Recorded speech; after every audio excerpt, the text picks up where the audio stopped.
बंगाल में भगवा सुनामी में बिगाड़ा ममता दीदी का खेल। एक नहीं 3 नेताओं की दहाड़ से पलट गया पूरा गेम। चुनाव के चंद दिनों पहले पलटी ऐसी बाजी, क्या होंगे इस बार ममता के हाथ खाली? तीन नेताओं ने जो किया वो चर्चा में छा गया। योगी से लेकर मोदी की लाडली ने माहौल को गर्मा दिया। टीएमसी के नेता भी टेंशन में है, जो किया जानकर आप भी हो जाएंगे हैरान। नमस्कार, मैं हूँ आपके साथ बबली। बंगाल की सियासत इस वक्त एक ऐसे मोड़ पर खड़ी है जहां कुछ दिन पहले तक मुकाबला बराबरी का लग रहा था, लेकिन दोस्तों तस्वीरें तेजी से बदलती हुई नजर आ रही है, जिसकी वजह बीजेपी की बदलती हुई रणनीति है और मैदान में उतारे गए 3 बड़े चेहरे, जिन्होंने चुनावी हवा का रुख ही बदलने का दावा कर दिया है। ये सिर्फ रैलियां नहीं है, बल्कि भीड़, ऊर्जा और कनेक्शन की ऐसी तस्वीर है जिन्होंने ममता बनर्जी और टीएमसी की टेंशन जरूर बढ़ा दी है। सवाल उठ रहा है कि क्या वाकई बंगाल में खेला पलट गया है या फिर ये सिर्फ आखिरी वक्त की रणनीति चाल है? चलिए समझते हैं। दरअसल अब तक बीजेपी का कैंपेन बड़े चेहरे जैसे प्रधानमंत्री, गृह मंत्री के इर्द गिर्द घूम रहा था। भीड़ वहां भी जुट रही थी, लेकिन आखिरी दौर में अचानक रणनीति बदली और मैदान के 3 खास चेहरे योगी आदित्यनाथ, हेमंत विश्व शर्मा और मैथिली ठाकुर उतारे गए। इन तीनों की सभाओं ने जो तस्वीरें पेश की हैं, उसने पूरे चुनावी नैरेटिव को ही बदल दिया है। योगी की रैलियों में भीड़ का सैलाब, हेमंत का बॉर्डर इलाकों में सीधा वार और मैथिली ठाकुर का भावनात्मक कनेक्शन, इन तीनों ने मिलकर चुनाव के सिर्फ राजनीतिक नहीं बल्कि भावनात्मक और सांस्कृतिक रंग भी दे दिया है।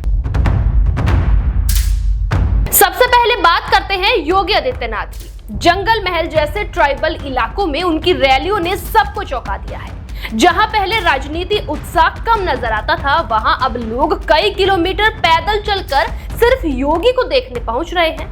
दोस्तों, ये सिर्फ भीड़ नहीं है, बल्कि एक तरह का आकर्षण है जो किसी नेता के लिए सबसे बड़ी ताकत माना जाता है।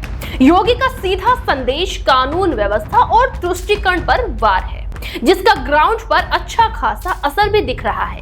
यही वजह है कि उनकी हर रैली के बाद चर्चा और भी तेज हो रही है कि क्या बीजेपी ने सही वक्त पर सही कार्ड खेल दिया है। दूसरी तरफ है हेमंत विश्व शर्मा।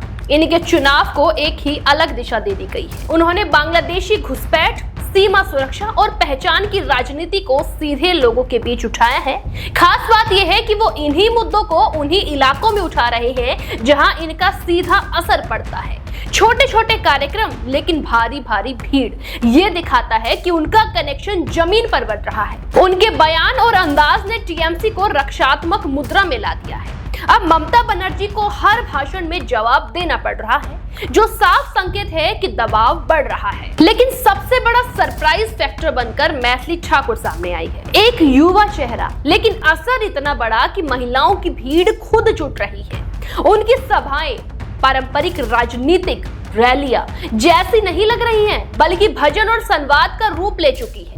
महिलाएं घरों से निकलकर सिर्फ उन्हें सुनने आ रही है, जो बंगाल की राजनीति में बहुत बड़ा बदलाव माना जा रहा है। यहाँ बीजेपी ने एक नई रणनीति अपनाई है। दरअसल महिला वोट बैंक को सीधे भावनात्मक कनेक्शन से जोड़ना, यही है वो कार्ड जो खेला गया है और यही वो बिंदु है जहां टीएमसी को सबसे ज्यादा खतरा महसूस हो रहा है। अब सवाल यह है कि टीएमसी की स्थिति क्या है। ममता बनर्जी अब भी मजबूत नेता है, इसमें कोई दो राय नहीं है, लेकिन उनके भाषणों में जो बदलाव दिख रहा है उसने चर्चाओं को जरूर जन्म दे दिया है। पहले जहां आत्मविश्वास एक लोता था, वहां चेतावनी और अपील का स्वर नजर आ रहा है। अब कभी हिंदुओं को चेतावनी, कभी मुसलमानों को संदेश। ये बदलाव इस तरफ साफ इशारा करता है कि उन्हें ग्राउंड पर कुछ अलग महसूस हो रहा है। राजनीतिक विशेषज्ञ भी मान रहे हैं कि जब नेता को हार जीत का आभास होता है तो उनके भाषणों का टोन बदल जाता है। इसके साथ ही बीजेपी ने महिला चेहरों की एक पूरी ब्रिगेड तैयार कर दी है, जिसमें स्मृति ईरानी भी शामिल है।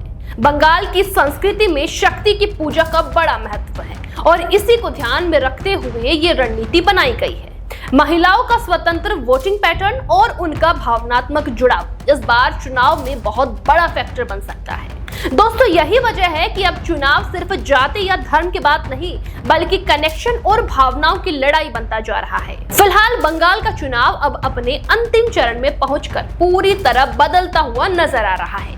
3 नेताओं की एंट्री ने बीजेपी को नई ऊर्जा दी है और टीएमसी को नई चुनौती दी है। क्या ये भगवा सुनामी सच में सत्ता बदल देगी या ममता बनर्जी एक बार फिर से वापसी करेगी? ये तो नतीजे बताएंगे, लेकिन फिलहाल इतना जरूर कहा जा सकता है कि इस बार बंगाल में मुकाबला पहले से ज्यादा दिलचस्प, ज्यादा तीखा और पूरी तरह खुला हो चुका है। आपका इस पर क्या कुछ कहना है, हमें कमेंट में जरूर बताएं। देश दुनिया की हर बड़ी सटीक और भरोसेमंद खबर देखने के लिए अभी विजिट करें हमारे वेबसाइट nowuttarpradesh.com और nownoida.com पर, क्योंकि यहाँ आपको सिर्फ सुर्खियां नहीं बल्कि पूरी जानकारी मिलेगी।